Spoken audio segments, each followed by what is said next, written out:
It is Friday morning, July 6, 2018, and today I want to bring up the question, did the Back to Eden method destroy my fruit crop this year?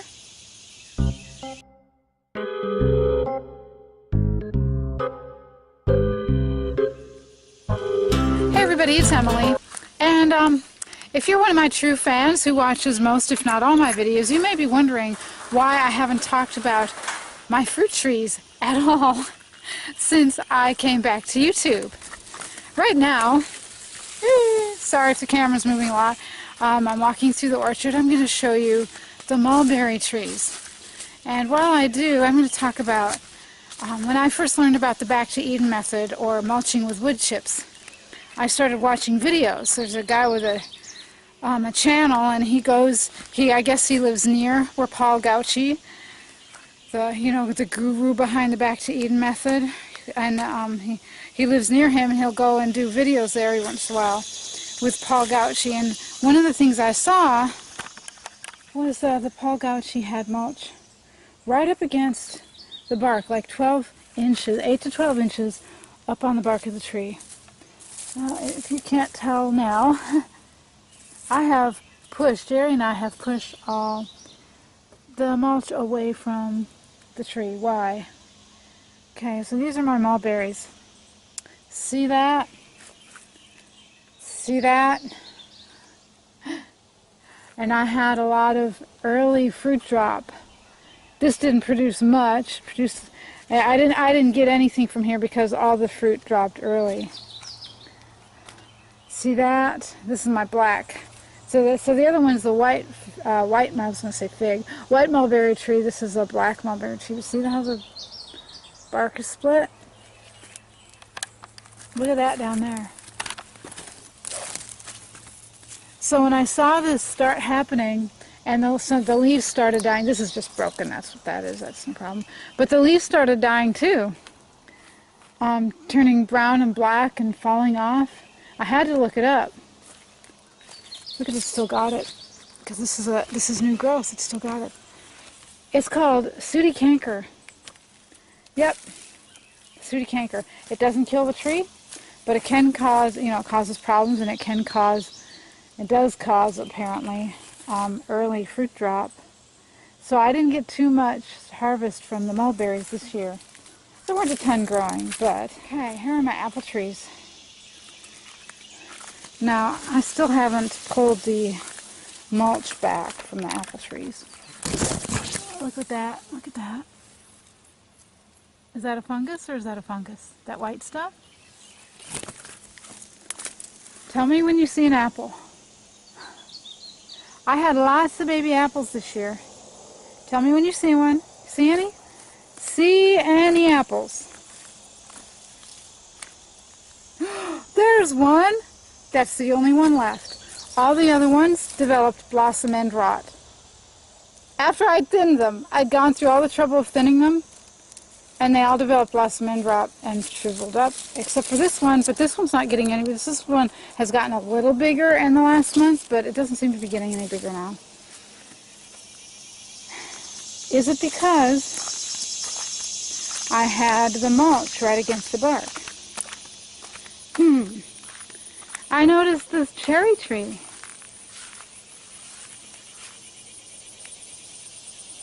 The leaves yellowing, developing brown spots, and falling off.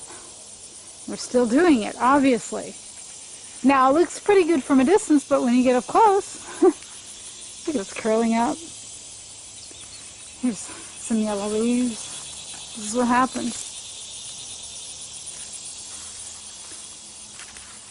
This was my first clue that maybe I shouldn't have put the bark right up against. I shouldn't have put the mulch right up against the bark. Right there. See that? That's not supposed to be. That's sap coming out of a tree. I don't remember the name of this fungus. It starts with it's something crown and root rot. Something crown and root rot. It starts with a P, like pytho something. It's like a Greek word. I'll annotate it in the video. This tree might be dying. I have put a lot of fungicide down in, since then. It has been sprayed a couple of times. I've sprayed here. I sprayed around. You're supposed to spray around the roots. I have done that. So we'll see. But yeah, that was my first indication. Oops. Now let me clip in something. A little piece of a vlog from a few months ago about the Asian pear trees. Here's thing number 4 I'm excited about. Woohoo! It's a teeny tiny baby Asian pear. I am so excited we're actually going to get Asian pear.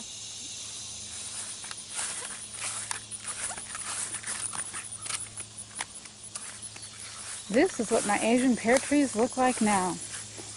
Why? Fire blight. Asian pears are supposed to be resistant to fire blight, but they got it. I used to have the mulch like that high up against the bark. Was that what caused it? I don't know. So, all of the fruit was turning brown, black, shriveling up, and you're supposed to remove all the infected leaves, stems, fruits, branches, well, the whole thing. All 3 trees, everything, obviously, was struck. So I decided, you know what, the only way I'm going to save these trees is cut them down as far as I can. Boy, was I relieved when the new growth came back. For the moment, they're alive. Fire blight can kill the tree. And see, the trunk and the branches can turn black. They turn black, and the leaves start turning black. Look at this, though. This was new growth. It's been blighted. So I don't know. I don't know about the Asian pears. The peach trees, actually, I think they look better than they have any other year in July. But see how I do have quite a few yellow leaves? I used to think that was because we weren't watering them enough. And again, that may be part of it. But I finally, because I was doing research on all those fun guys this year, the fungi, the diseases, I realized that my peaches every year, they have developed peach leaf curl. Called leaf curl or peach leaf curl. Kind of develop blisters and they curl up and turn yellow and fall off. Now, supposedly this does not affect the fruit at all, and it doesn't kill. Apparently, supposedly it's really easy to control. You spray it once in December and once like right when the buds come out on the tree. I'll probably have to spray it more than that, given our climate. But I did not harvest any peaches. This has nothing to do with fungi, but I'm going to throw it out. I did not harvest any peaches this year because I also didn't know, not only was I ignorant about all the funguses and diseases that a humid climate promotes, but I didn't know that you were supposed to go and rub off all the new growth in the early spring, and if you didn't, all the growth hormones would go to the greenery, the foliage, instead of the fruit. So all my peaches were like, they stayed that big, hard green, never got any bigger, never ripened. I did better last year. I had 8 ripe peaches last year. Oh goodness. So was it back to Eden's fault, the back to Eden method? Or was it just the climate? Now, last year I would have harvested probably at least a dozen apples if it hadn't been for the raccoons and mice that got into the orchard because we didn't have it as critter-proofed as we thought. So, last year the mulch was right up against the trunk of the tree. I didn't have any blossom end rot that I noticed.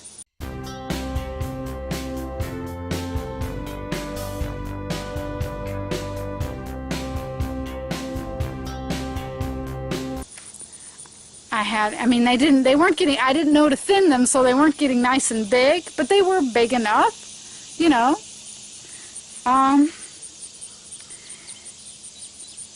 I can't blame the Back to Eden method. I can't blame Paul Gauci. What do I blame? I blame my ignorance. I blame my blinders, because here's the deal. When I learned about the Back to Eden method, I got all excited. Wow, now we can have as many fruit trees as we want, because all we have to do is put wood chips. All we have to do is put wood chips down around the trees several feet out, and we'll never have to water, never have to fertilize, never have any problems. In case you don't know, I lived in North Texas for years before we moved to Southeast Oklahoma. And there, John Howard Garrett, the North Texas famous organic gardening guru, also an arborist like Paul Gauci, an arborist by trade. He said, his advice was, do not put mulch right up against the trunk of a tree. Don't ever. Why do these two arborists, same profession, why are they saying two completely different things? Could it be that one of them, Paul Gauci, lives in a very dry climate where there aren't diseases everywhere, around every corner? And John Howard Garrett, maybe he lives in a little more humid climate? Hello? And he knows about the diseases? But who did I listen to?